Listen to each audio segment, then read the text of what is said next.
shapes. A flat surface of a 3D shape is called what? What do you call the flat surface of a 3D shape? I'll go ahead and get a box of 3D shapes in case we need to reference anything in particular. Get back in there. Oh. What's the flat? The flat parts of them. Face.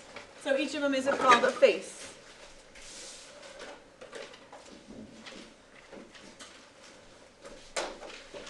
What do we call a line segment where two faces meet? What are those called? Yes, sir? An edge.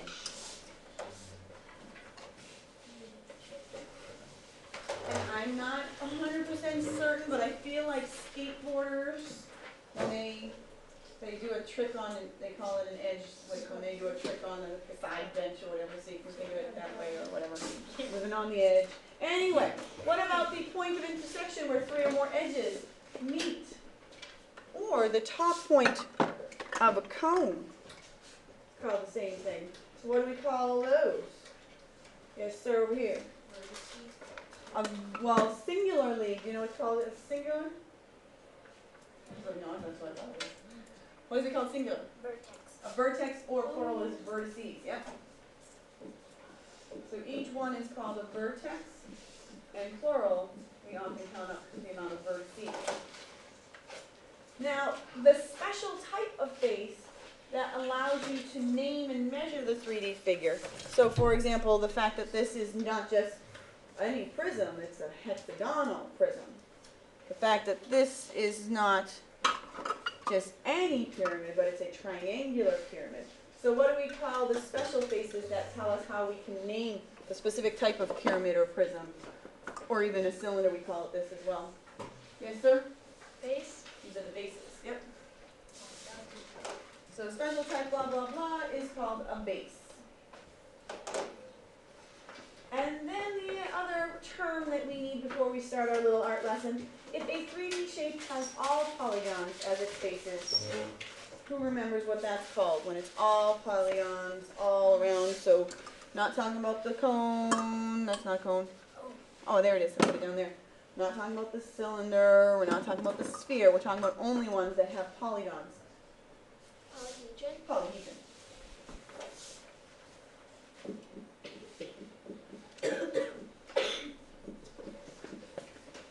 So those are some of the terms you need to know besides the specific shapes.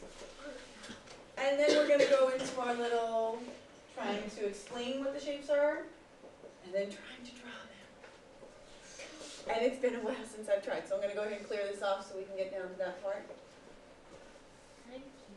Hope I'm not too rusty with my artwork here. So what we need to know about the pyramid is that it has one base and its lateral faces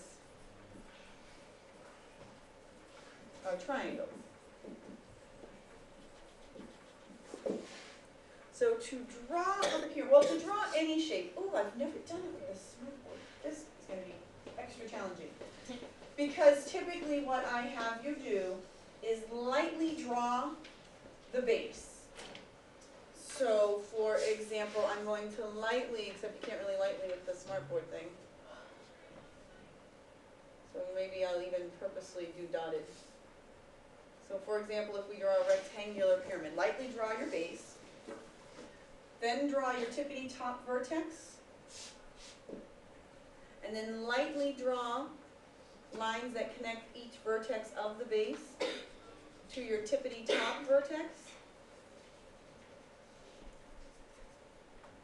And then try to imagine which edges you would literally see versus which edges are behind the scene, behind your front part. So it all depends on your perspective. So I'm going to bold in or darken in these ones here. These are edges that I would see if this is my front. Over here.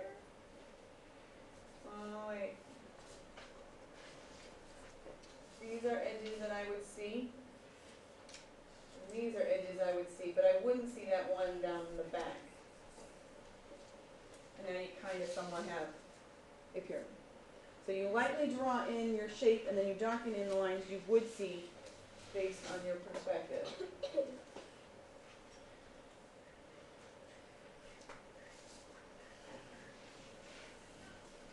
Alright, let's try the next one. The next one is all about the prisms.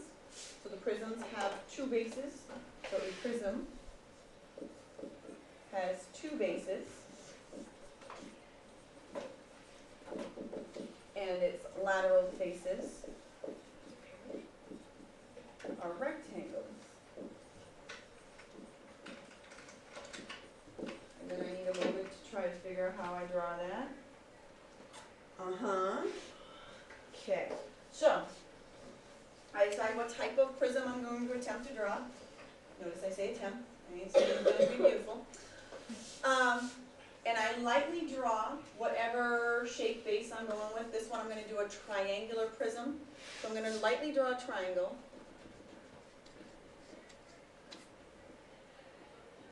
And then I'm going to attempt to draw a congruent triangle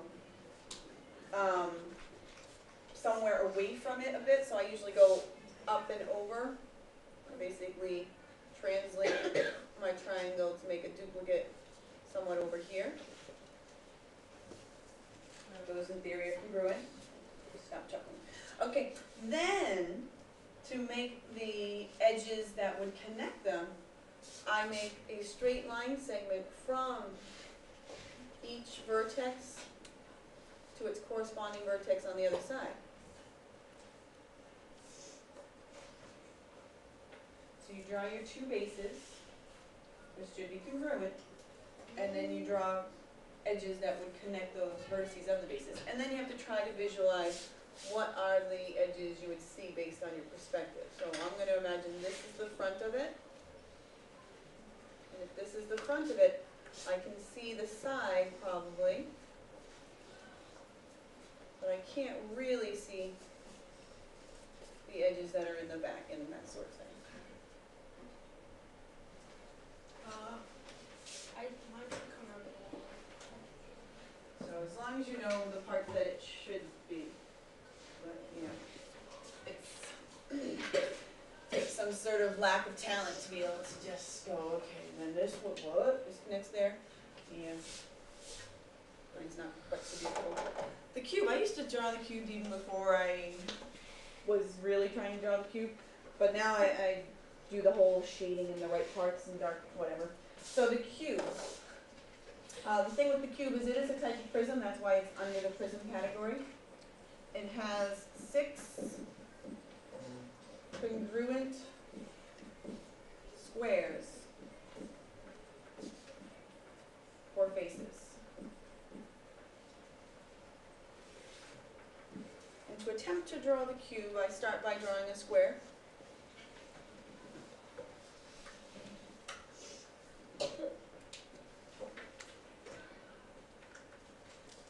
So we're going to call these sketches because they're not accurate drawings necessarily. Remember that birdhouse thing in the journal? A sketch. We're making a sketch. It's not necessarily an accurate drawing, but it gives us an idea. Now to make the opposite face, I start in the middle of this square. And I try to make a congruent square. And similar to the other prism, I'm going to connect all of the vertices of the bases.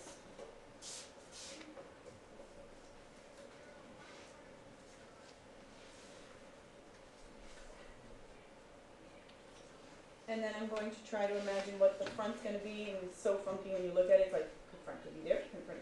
And it's one of those optical illusion type things. One person could see it one way, another person another way. So I'm deciding that this is going to be the front. But I could have easily selected something else.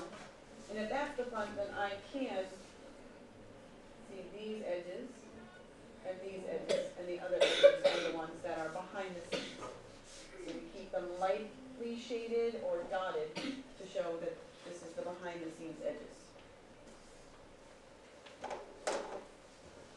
The cone, oh my gosh.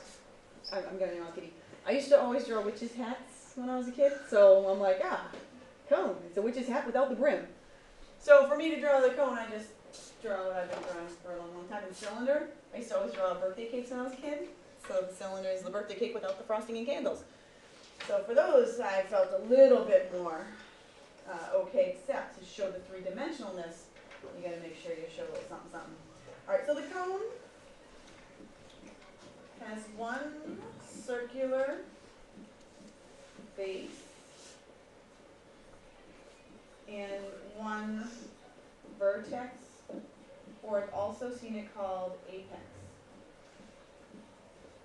I just don't want you to think they're talking about something super funky. I heard it called an apex. So for the cone, I basically start by drawing an oval, a really skinny, short oval, but again, lightly, because you're not really going to see all that stuff. And then I draw, well, I could do similar to the pyramid where I draw the point first, and then I come down to the ends of that oval. And then I darken in what I think I would actually see. I would see this half of the oval, and I would see the edges, except they're not really edges, but they visually look like edges going up. My oval's not so pretty. Put a brim on it, so what you said. Now you're all set for Halloween decorating. It's a dunce cap. It's a dunce cap. There's another option. Which one dunce? The cylinder is going to be similar to when I was drawing the prism, except I'm going to have two ovals as my bases, because when I am looking at it at an angle, those circles look like ovals. So for this one, cylinder has two parallel and congruent circular bases.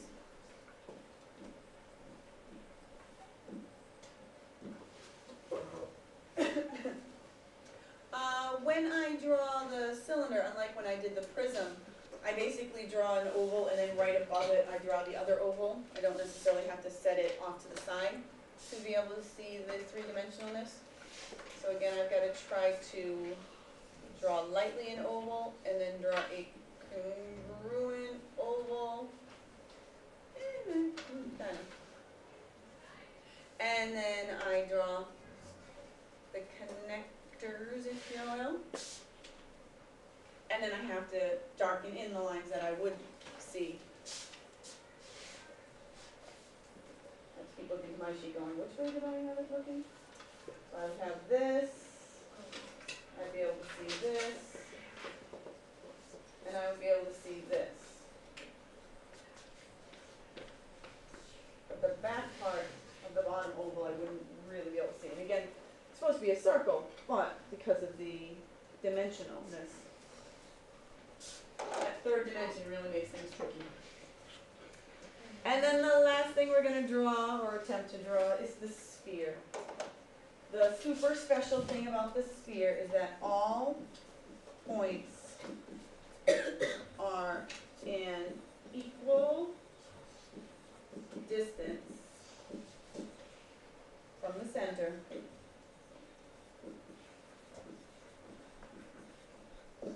in all directions. When I first started doing this whole, part of the reason I want to introduce you on how to try to draw them is because if you do have a question about the edges or the faces or the vertices and they don't give you the picture, you might attempt to draw the picture. So, yeah, well, so drawing the sphere, there's not usually a reason you need to count anything on a sphere. But to draw it, I used to try to do that thing where you shade it to give it that dimension. Like, you know, if you draw an apple and you draw like a little bit of a shine or whatever. But it just never worked out quite right. So instead to draw this sphere, I go ahead and draw what's supposed to be a circle. And then I try to draw what, if you think about the globe, would be like the equator, except you would only see the front part of it, and then the back part of it would be like dotted. so it's like an oval through like what the equator would look like. And then similarly, to give the other dimension, I kind of, like the prime meridian or one of those types of lines. So I draw going down through the center or the middle of the front, and then the dottedness from the back. And that is the lumpiest sphere I've ever seen. But if you get the idea. Oh yeah, I see. Yeah, use your imagination, will you?